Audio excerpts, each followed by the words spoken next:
बघितला होता, पण त्याचा प्रयोग आज आपण पाहतोय. आपल्या वर्गामध्ये 7वी 8वी दोन्ही विद्यार्थी बसलेले आहेत. एक लक्षात घ्या, हा आहे गुलाबी लिटमस पेपर, गुलाबी रंग दिसतोय, आणि हा थोडासा लाल आहे, सॉरी निळा आहे, म्हणून हा निळा लिटमस पेपर, याला लिटमस कागद मराठीतून म्हणतो आपण. आता आम्लधर्मी म्हणून आपण याचा लिंबाचा वापर केलेला आहे, ते आपलं आहे सपनाकडे.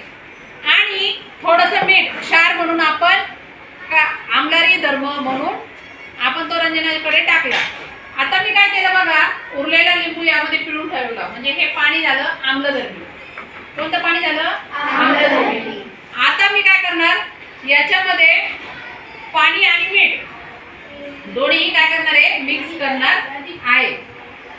हे बघा, आता आम्ल आणि आम्लारी ज्यावेळेस एकत्र येतात त्यावेळेस तो पदार्थ बनतो, उदास होतो, त्याला म्हणतात उदासीकरणाची क्रिया. काय म्हणतात? उदासीकरणाची क्रिया.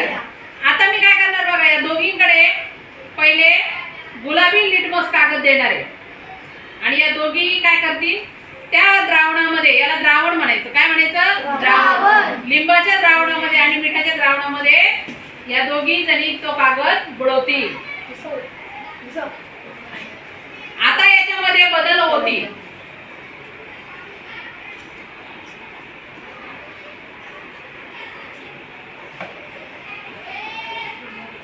त्यानंतर मी निळाई देईल. अगं बुडवून ठेव त्याच्यात. काही कागदांमध्ये असं धर, असं धर, हा त्याच्यातच बुडवून ठेवायचं आहे, त्याच्यातच बुडवून ठेवायचं आहे, बस. खाली सोडून दे. हा, आता काही वेळेस आपल्याला असं पाहायला मिळतं की गुलाबी कागद गुलाबीच राहिलाय, म्हणजे कोणताही बदल घडलेला नाहीये, कोणती अभिक्रिया घडलेली नाहीये. तर इकडे निळा कागद निळाच राहिला, आणि आपल्या पुस्तकात पण तसं दिलंय की निळा लिटमस पेपर, निळा लिटमस कागद जर निळाच राहिला तर तो काय असतो, आम्लारी पदार्थ. आणि गुलाबी लिटमस कागद जर गुलाबीच राहिला तर तो कोणता असतो, आम्लधर्मी, ऍसिडिक. आता निळा लिटमस कागद जर मी याच्यामध्ये टाकला तर तो गुलाबी व्हायला पाहिजे. बघा ते बुडवून त्याला. आणि हाच निळा लिटमस कागद जर मी क्षारमध्ये टाकला तर कोणताही बदल घडणार नाही. आता मात्र मी हे दोन्हीही, हे द्रावण आपण चांगलं काय करायचं आहे, मिक्स करून घ्यायचंय, आणि दोन्ही कागद याच्यामध्ये मी सोडणार आहे. पहिले निळा कागद सोडते आणि नंतर गुलाबी सोडते. बघा, ज्याचं प्रमाण याच्यामध्ये जास्त राहील तसं तो त्याच्यामध्ये बदल घडेल.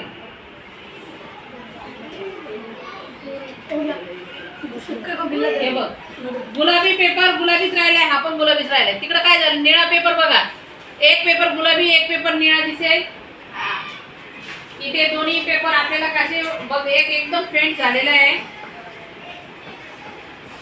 अशा पद्धतीनं बघ. याच्यामध्ये ऍसिडिक जास्त आहे, म्हणजे याच्यामध्ये ऍसिड जास्त आहे. लक्षात आला? वरती पेपर आपल्याला कसं दिसतोय, निळा, तो निळा पेपर आता गुलाबी गुलाबी होत जाईल. कळलं का? म्हणजे याच्यामध्ये आम्लधर्मी पदार्थ जास्त आहे. असं आपण एखाद्या पदार्थामध्ये ऍसिड किती आहे आणि बेस किती आहे हे आपण बघू शकतो, म्हणजे आम्ल किती आणि आम्लारी किती आहे हे आपण पाहू शकतो. तर याला आपण म्हणतो लिटमस कागद. काय म्हणतो?